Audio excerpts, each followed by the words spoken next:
ورحمة الله وبركاته. الحمد لله رب العالمين، والصلاة والسلام على أشرف الأنبياء والمرسلين وعلى آله وأصحابه أجمعين، أما بعد، فأعوذ بالله من الشيطان الرجيم. بسم الله الرحمن الرحيم. إن الله وملائكته يصلون على النبي يا أيها الذين آمنوا صلوا عليه وسلموا تسليما. صلى الله على سيدنا محمد وآله وأصحابه وسلم. صلى الله على سيدنا محمد وآله وأصحابه وسلم. صلى الله على سيدنا محمد وآله وأصحابه وسلم. رب اشرح لي صدري ويسر لي أمري واحلل عقدة من لساني يفقهوا قولي. سبحانك لا علم لنا إلا ما علمتنا إنك أنت العليم الحكيم. সম্মানিত উলামায়ে কিরাম, পিতৃসমতুল্য দাড়ি পাকা মুরব্বিয়ানে আযম, অত্র এলাকার সর্বস্তরে দিনদার পরহেজগার নামাজি আমার শ্রদ্ধেয় ভাই বন্ধুগণ, রব্বুল আলামিনের দরবারে শুকরিয়া আদায় করছি যে মহান রব্বুল ইজ্জত আজকের এই মোবারকময় দিনে, বরকতময় সময়ে, রহমতপূর্ণ স্থান আল্লাহর ঘরে এসে বসে জুমা পূর্ব এই সংক্ষিপ্ত এই আলোচনায় আমাদেরকে অংশগ্রহণ করার সুযোগ, সুস্থতা ও তৌফিক দান করেছেন। সে রব্বুল আলামিনের দরবারে শুকরিয়া আদায় করে প্রাণ খোলে মুহাব্বতের সাথে বলি আলহামদুলিল্লাহ। লক্ষ কোটি তার চেয়ে অধিক দুরূদ সালামের হাদিয়া আল্লাহ তাআলা আমাদের সকলের পক্ষ থেকে রাহমাতুল লিল আলামিন, সাইয়্যিদুল মুরসালিন, শফিউল মুযনিবিন মুহাম্মদ রাসূলুল্লাহ সাল্লাল্লাহু আলাইহি ওয়াসাল্লামের নূরানি কদম মোবারক পৌঁছে দিন। সকলে বলি আল্লাহুম্মা আমিন। হাজিরিন, আজকে আমরা بل تؤثرون الحياة الدنيا والآخرة خير وأبقى, এই দুটি আয়াতের আলোকে সংক্ষিপ্ত একটি আলোচনা রাখার চেষ্টা করব ইনশাআল্লাহ। আল্লাহ তাআলা আমাদের এই আলোচনাকে ইখলাসের সাথে করার বোঝা আমাদের প্রাত্যহিক জীবনে আমল করার তৌফিক দান করুন। সকলে বলি আল্লাহুম্মা আমিন। হাজিরিন, পবিত্র মাহে রমাদান মুবারকের সুন্দরতম সময়ের পরে মাহে শাওয়াল আমাদের মাঝে এসেছে এবং আজকে প্রথম জুমা। রব্বুল ইজ্জত আমাদেরকে তৌফিক দিয়েছিলেন, আমাদেরকে মেহেরবানি করেছেন, সুস্থতার সাথে আল্লাহর এই মহা নিয়ামত আমরা অর্জন করার সুযোগ পেয়েছি। আমরা শুকরিয়া আদায় করে আবার বলি আল্লাহ আলহামদুলিল্লাহ। আল্লাহ তার প্রিয় বান্দাদের কাতারে, তার রহমতপ্রাপ্ত, নাজাতপ্রাপ্ত, মাগফিরাতপ্রাপ্ত, মকবুল সালেহীন বান্দাদের কাতারে আমাদেরকেও শামিল করে নিন। সকলে বলি আল্লাহুম্মা আমিন। প্রিয় হাজিরিন, সূরাতুল আ'লা 16 থেকে 17তম আয়াত, এই দুইটি আয়াতে আল্লাহ রাব্বুল আলামিন ইজ্জত আমাদেরকে উদ্দেশ্য করে ও বিশ্ব ব্রহ্মাণ্ডের সমস্ত মানুষকে কিয়ামত পর্যন্ত যত মানুষ আসবে তাদেরকে উদ্দেশ্য করে আল্লাহ তাআলা দুইটি আয়াতে কারিমা ইরশাদ করেছেন। এই আয়াতে কারিমায় রব্বুল আলামিন ইজ্জত মানুষ যেন এই দুনিয়ার সংক্ষিপ্ত জীবনের এই সফর করতে গিয়ে অনন্ত অফুরন্ত আখিরাতের মহা নিয়ামত, এই মহান হিসাবের এই কঠিন এবং শান্তির এই জায়গাকে মানুষ যেন ভুলে না যায়, আল্লাহ তাআলা আমাদেরকে উপদেশ দিয়েছেন, নসিহা করেছেন। প্রিয় হাজিরিন, আজকে আমাদের চতুর্পাশে আমাদের দৈনন্দিন জীবন থেকে শুরু করে ব্যক্তিগত, পারিবারিক, সাংসারিক, চাকরি বাকরি, ব্যবসা বাণিজ্য, লেনদেন, মুআমালাত, মুবাশারাত, এ দুনিয়ার জীবনের ওঠা বসা, কাজকর্ম সব কিছু আজকে আছে, কালকে নেই। এ দুনিয়া একদিন শেষ হয়ে যাবে, আমরা শেষ হয়ে যাব। আমাদের পূর্ববর্তী প্রজন্ম যেভাবে, আমাদের পূর্বপুরুষ যেভাবে শেষ হয়েছেন, চলে গিয়েছেন এই দুনিয়া ছেড়ে, আমরাও চলে যাব। এতে কোনো সন্দেহের অবকাশ নেই, অবশ্যই চলে যেতে হবে। আর রব্বুল আলামিন ইজ্জত পৃথিবীর সমস্ত মানুষকে এক জায়গায় একত্রিত করবেন হিসাবের জন্যে। এখানে কোনো সমস্ত মানুষকে যে একত্রিত করবেন মুমিন হিসেবে, এখানে কোনো সন্দেহের অবকাশ আমরা রাখতে পারবো না। মুমিন মাত্রই অবশ্যই অবশ্যই আমাদের অন্তরে এই বদ্ধমূল ধারণা থাকতে হবে, এই ঈমান আমাদেরকে থাকতে হবে। এই দুনিয়ার সফরের পরে কিছুকাল কবরে থাকতে হবে, এরপরে অবশ্যই রব্বুল আলামিন সমস্ত মানুষকে এক জায়গায় একত্রিত করবেন, এতে কোনো সন্দেহ নাই। এজন্য আল্লাহ তাআলা সূরা আলে ইমরানে বলছেন, রব্বানা ইন্নাকা জামিউন নাসি লিয়াউমিন লা রাইবা ফীহি ইন্নাল্লাহা লা ইউখলিফুল মিআদ। হে আমাদের রব, মহা রব্বুল ইজ্জত রব্বুল আলামিন, নিশ্চয় আপনি সমস্ত মানুষকে কিয়ামতের দিন, এমন একখানা দিনে সমস্ত মানুষকে যে একত্রিত আপনি করবেন, এখানে বিন্দু পরিমাণ কোনো সন্দেহের অবকাশ নাই। লা রাইবা ফি ইন্নাল্লাহা লা ইউখলিফুল মিআদ। নিশ্চয়ই আল্লাহ তাআলা এই নির্দিষ্ট সময়কে আল্লাহ তাআলা এর ব্যতিক্রম করবেন, অবশ্যই একত্রিত করবেন। সেদিন মানুষের হিসাব নিকাশ হবে। আজকে এই দুনিয়ায় আমরা যা কিছু করছি, সকাল থেকে সন্ধ্যা, সন্ধ্যা থেকে আবার সকাল, আমাদের জীবনের প্রতিটি সেকেন্ড, প্রতিটি মুহূর্ত সেদিন আল্লাহর সামনে মানুষকে হিসাব দিতে হবে।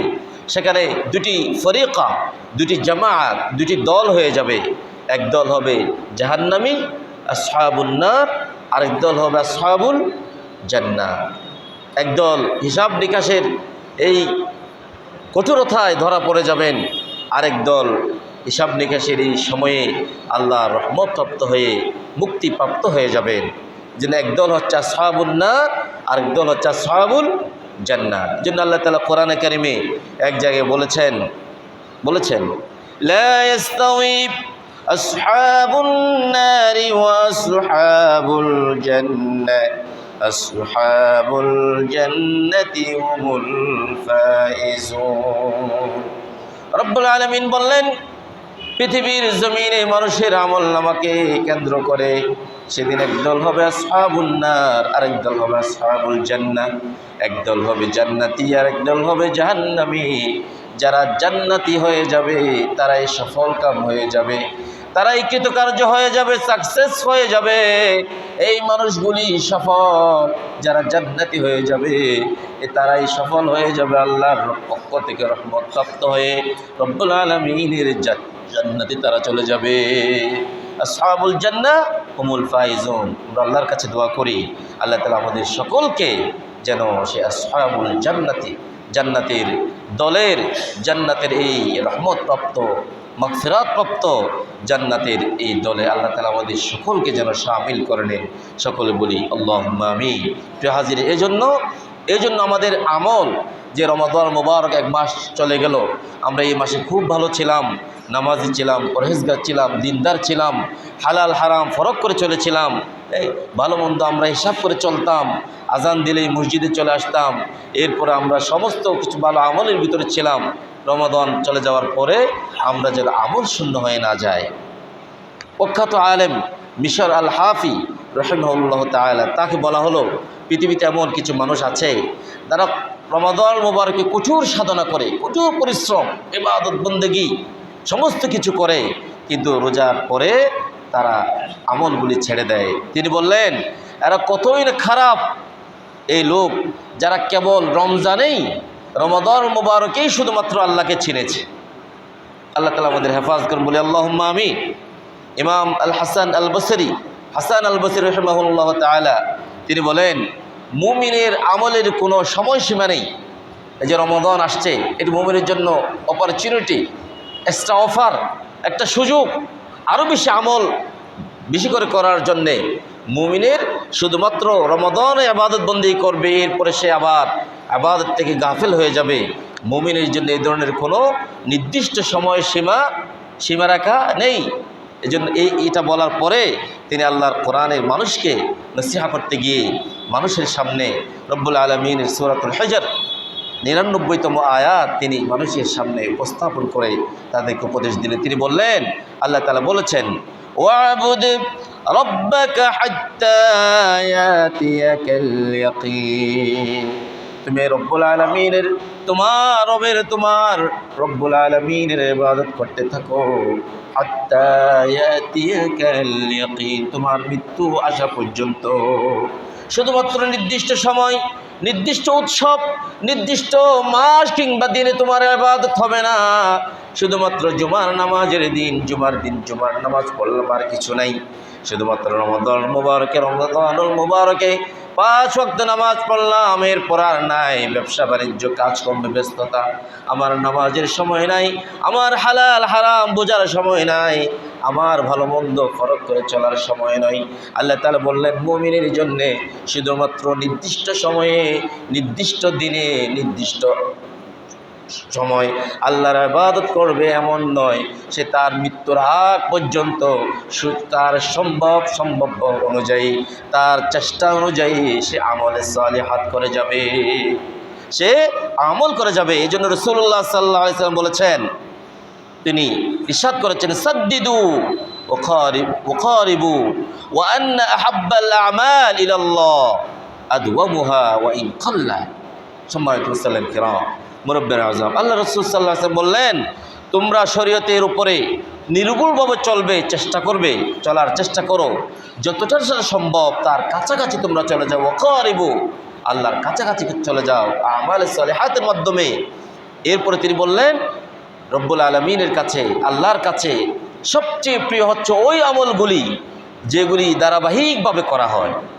ওয়া আন্না হাব্বাল আমালি ইলাল্লাহ আদওয়ামুহা ওয়া ইন কাল্লা, যদিও অল্প হয়, যেটি ধারাবাহিকভাবে যে আমলের ভিতরে কি নাই, আবার কমতি হয়ে যায় না, যে আমল সে ধারাবাহিকভাবে করে যায়, সেটি যদি কমও হয় আল্লাহর কাছে সে আমল প্রিয়। রাসূলুল্লাহ সাল্লাল্লাহু আলাইহি ওয়াসাল্লাম ইরশাদ করেছেন। অতএব আমরা মানুষ যে, আপনি হয়তো আমাদের দুর্বল ইমান হওয়ার কারণে অথবা কাজকর্ম ব্যবসা বাণিজ্যের কারণে আমরা হয়তো ইশরাকের নামাজ, অন্যান্য নফল নামাজ, অন্যান্য তাহাজ্জুদ, এবং যদি সম্ভাবনা হয় যে আমাদের সালিহাতগুলি আমরা করি, 5 ওয়াক্ত নামাজ, অল্প করে কোরআন তেলাওয়াত, তাসবিহাত, জিকির আজকার, দুরূদ সালাম, অল্প, কিন্তু এটার ধারাবাহিকতা আছে, এটা নিয়মতান্ত্রিকভাবে ধারাবাহিকভাবে চলবে। রাসূলুল্লাহ সাল্লাল্লাহু আলাইহি ওয়াসাল্লাম এইভাবে ধারাবাহিক আমাল করার জন্যে মানুষকে উৎসাহিত করেছেন। আল্লাহ তাআলা আমাদের তৌফিক দান করুন, আল্লাহুম্মা আমিন। প্রিয় হাজিরিন, আজকে এই দুনিয়ার সংক্ষিপ্ত জীবনকে যেন আমরা প্রাধান্য দিতে গিয়ে আখিরাতকে বরবাদ করে না দেই, মুমিনদের আল্লাহ তাআলা এই নসিহা করেছেন। আজকে অত্যন্ত দুঃখের বিষয়, পুরো বিশ্বে কঠিন একটি সময় চলছে, যার প্রভাব একেবারে আমাদের ঘরের দুয়ারও পর্যন্ত এসে পড়েছে। যে ইরানের আমেরিকার ইসরায়েলের যে সমস্যা চলছে, তার প্রভাব কিন্তু আমাদের কাছে চলে এসেছে না? হয়তো এর প্রভাব আরও দিন দিন আরও বৃদ্ধি পাবে।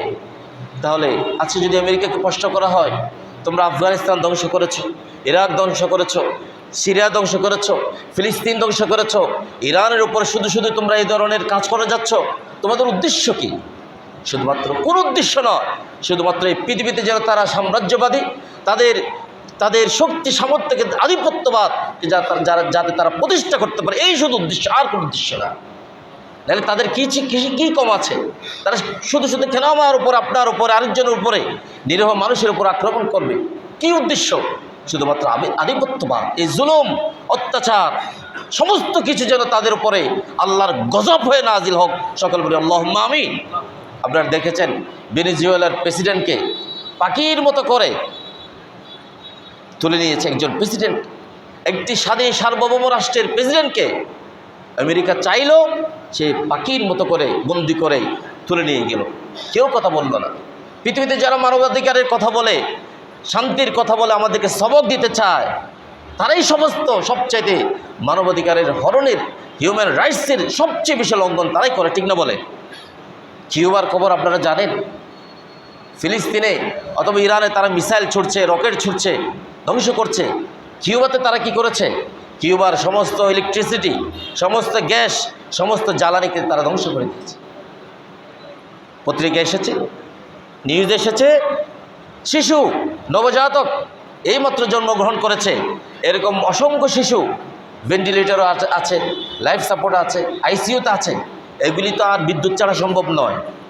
শত শত শিশু দিনের পর দিন লাইফ সাপোর্টে থাকা, আইসিইউতে থাকা, অসংখ্য অসুস্থ মানুষ হাসপাতালে মারা যাচ্ছে। অন্ধকার একটি রাষ্ট্রকে অন্ধকার পরিণত করে দিয়েছে শুধুমাত্র আধিপত্য বিস্তারের জন্য। আল্লাহর গজব কি তাদের উপর আসবে না? এরপরে ইরানের উপরে তারা, আমরা অনেক সময় বলি শিয়া সুন্নি এই সেই, এটি কোনো বিষয় নয়। শুধুমাত্র আধিপত্য বিস্তারকে কেন্দ্র করে মুসলমানের কাছে তাদের সমস্ত শক্তি সামর্থ্যকে যেন তারা প্রতিষ্ঠা লাভ করতে পারে। এরপরে দুর্ভাগ্যক্রমে অত্যন্ত মানবাধিকারের সমস্ত অধিকারকে হরণ করে আমাদের পার্শ্ববর্তী রাষ্ট্র পাকিস্তান, আফগানিস্তানের রেহাব একটি হাসপাতালে, যেখানে তারা কি করেছে, ক্ষমতায় আসার পরে আমাদের দেশে যেমন মাদকাসক্ত লোকজন আছে, তাদেরকে তারা ধরে ধরে নিয়ে গিয়ে সেখানে মাদকের নিরাময় কেন্দ্র, হসপিটালে 2000 শয্যা বিশিষ্ট হাসপাতাল সম্ভবত, সেখানে তারা হাসপাতালে রেখেছে। তাদেরকে বিভিন্নভাবে ধীরে ধীরে পিউরিফাই করার জন্যে, তাদেরকে মাদক থেকে, ওই নেশা থেকে, এডিক্টেড ওই পরিবেশ থেকে ফিরিয়ে আনার জন্যে তারা সেখানে চিকিৎসা দিচ্ছে, তাদের সেবা করছে, তাদেরকে বিভিন্নভাবে মোটিভেশন দিচ্ছে, তাদেরকে বিভিন্ন ইসলামের দিকে নিয়ে আসছে।